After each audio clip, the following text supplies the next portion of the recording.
साथी exam fighter number 1 पे आप सभी का हार्दिक स्वागत है। यूनिवर्सिटी ग्रांट कमीशन यानी यूजीसी से आप सभी के लिए गुड न्यूज़ खुशखबरी के लिए आई हुई साथियों। और ये खुशखबरी आपको क्या फ़ायदा दिलाएगी, आप अब असिस्टेंट प्रोफेसर आसानी से बन पाएंगे। असिस्टेंट प्रोफेसर बनने की जो सबसे बड़ी बाधा थी उसे ख़त्म कर दिया गया है और अब इसके साथ आपको पीएचडी करना भी आसान हो जाएगा। अगर आप पीएचडी करना चाहते हैं तो आपके लिए बहुत कुछ ईजी हो गया है अब। तो यूजीसी का जो लेटेस्ट डिसीजन है इसके बारे में अभी हम लोग डिस्कस करेंगे साथियों। यूजीसी ने जो नया अभी लेटेस्ट डिसीजन, इससे लाखों अभ्यर्थियों को फ़ायदा होगा। लाखों जो विद्यार्थी हैं और अभी हायर एजुकेशन में कैरियर देख रहे हैं उनके लिए काफ़ी बड़ी खुशखबरी है, गुड न्यूज़ है। और इस गुड न्यूज़ को ही आज से आप सभी के बीच शेयर करने वाला हूँ। और आप सभी बार बार कहते हैं कि असिस्टेंट प्रोफेसर की जो वैकेंसी निकलती है, जहाँ मेरिट बेस्ड सिलेक्शन होता है और जहाँ सभी कह सकते हैं एक तरह से भयभीत थे कि जुलाई 2023 से अब आपका असिस्टेंट प्रोफेसर बनने के लिए यूनिवर्सिटी में पीएचडी अनिवार्य है। जिनका पीएचडी नहीं है वो तो प्रोफेसर बन ही नहीं पाएंगे, तो उनके लिए ये न्यूज़ है। असिस्टेंट प्रोफेसर बनने के लिए पीएचडी ज़रूरी नहीं, ये क्लियर कर दिया गया है। यानी जुलाई 2023 के बाद भी आप यूनिवर्सिटीज़ में असिस्टेंट प्रोफेसर की वैकेंसी निकलती है तो आप अप्लाई कर पाएंगे। असिस्टेंट प्रोफेसर के लिए न्यूनतम जो योग्यता है उसमें संशोधित कर दिया गया है। संशोधित क्या कर दिया गया है, अच्छे से देख लें। कॉलेजों या यूनिवर्सिटियों में असिस्टेंट प्रोफेसर बनने के लिए पीएचडी ज़रूरी नहीं रही, ज़रूरी नहीं है। ये किसने कहा? यूजीसी के अध्यक्ष प्रोफेसर एम जगदीश कुमार ने बताया कि नए नियमों के तहत किसी भी कॉलेज या यूनिवर्सिटी में असिस्टेंट प्रोफेसर बनने के लिए पीएचडी अनिवार्य नहीं होगी। पीएचडी अनिवार्य नहीं होगी, अच्छे से देख लें, पीएचडी अनिवार्य नहीं होगी। यानी आपका जो डर था कि जुलाई 23, एक पहला जो नियम बनाया गया था, 1 साल का एक्सटेंशन दिया था, जुलाई 23 के बाद जितनी भी वैकेंसीज आएगी असिस्टेंट प्रोफेसर की उसके लिए पीएचडी अनिवार्य कर दिया गया था, लेकिन अब अनिवार्यता वो ख़त्म कर दी गई है। इसके लिए अब सिर्फ यूजीसी की राष्ट्रीय पात्रता परीक्षा यानी यूजीसी नेट क्वालिफाई करना पर्याप्त माना जाएगा। यानी जो नेट है अब वो न्यूनतम योग्यता को पूरा करने के में सक्षम है, यही न्यूनतम योग्यता रहेगी, आप नेट क्वालिफाई हो। इससे पहले यूनिवर्सिटियों में पढ़ाने के लिए पीएचडी की डिग्री अनिवार्य थी, लेकिन अब नए नियमों से छात्रों को राहत मिलेगी।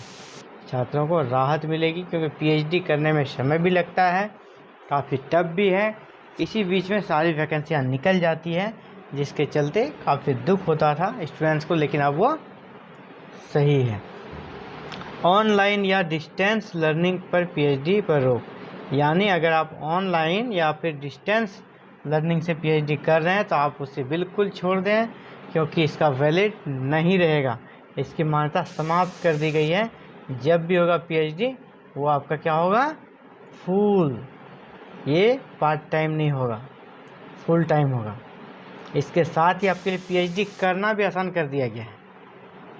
आसान इस मामले में हो गया साथियों कि अगर आप पीएचडी करते थे तो आपको थीसिस जमा कराने से पहले कम से कम 2 रिसर्च पेपर, शोध पत्र छपवाने पड़ते थे। लेकिन अब नए नियमों से रिसर्च की प्रक्रिया के दौरान 2 रिसर्च पेपर छपवाने की अनिवार्यता समाप्त कर दी गई। यानी अब 2 रिसर्च पेपर भी आपको छपवाने की ज़रूरत नहीं पड़ेगी पीएचडी करते हैं तो। और दूसरा फ़ायदा पीएचडी में ये हुआ कि लोगों को शिकायत रहती है कि गाइड नहीं मिलता है, क्योंकि सबका कोटा निर्धारित है, किसके पास कितने रिसर्चर रहेंगे, रिसर्च स्कॉलर रहेंगे। अब यहाँ पे देखिए क्या हो गया है, अब वैसे प्रोफेसर जो प्रोबेशन अवधि में है यानी 3 साल से कम उसकी सेवा है, लेकिन अगर वो अस्थाई पर नियुक्त हैं, परमानेंट पोस्ट पर नियुक्त हैं, तो वह भी पीएचडी करवा सकते हैं। यानी एक तरह से कह सकते हैं कि अब गाइड मिलने में भी परेशानी नहीं होगी किसी यूनिवर्सिटी में। इस चीज़ के लिए इसका निर्णय लिया गया है और यह भी काफ़ी शानदार निर्णय है, क्योंकि लोगों को सिनॉप्सिस जमा करने के बाद गाइड ही नहीं मिलता था और बिना गाइड के पीएचडी आपकी होगी नहीं, तो गाइड के पास सीट अलॉट नहीं रहता था। लेकिन यहाँ पे देखिए अब क्या कहा है, गाइड की कमी के कारण कई स्कूल अपनी रिसर्च पूरी नहीं कर पाते थे। वही professor, associate professor, assistant professor को निश्चित संख्या में ही स्कॉलर्स अलॉट किए जाते थे, उनका एक फिक्स कोटा होता था। इसी कमी को देखते हुए यह फैसला लिया गया। यानी यह जो कमी थी ये जो अव्यवस्था थी इसी को देखते हुए फैसला लिया गया है, जो कि काफ़ी अच्छा डिसीजन है, गुड न्यूज़ है। हम सभी को इस निर्णय का स्वागत करना चाहिए, क्योंकि अब जो PhD करना चाहेंगे उन्हें इन सारी समस्याओं से गुजरना नहीं पड़ेगा। ये था साथियों पर updates. Thank you very very much for watching this video and connecting exam fighter number. आपका दिन शुभ हो। अगर चैनल पर नए हैं भाइयों तो चैनल को सब्सक्राइब करें, बेल आइकन को प्रेस करें, ऑल बटन को क्लिक करें, ताकि आने वाले इस प्रकार के सभी वीडियोज़ की नोटिफिकेशन आपको मिले और आप हर एक वीडियो को देखकर अपडेट रह सकें। थैंक यू, धन्यवाद।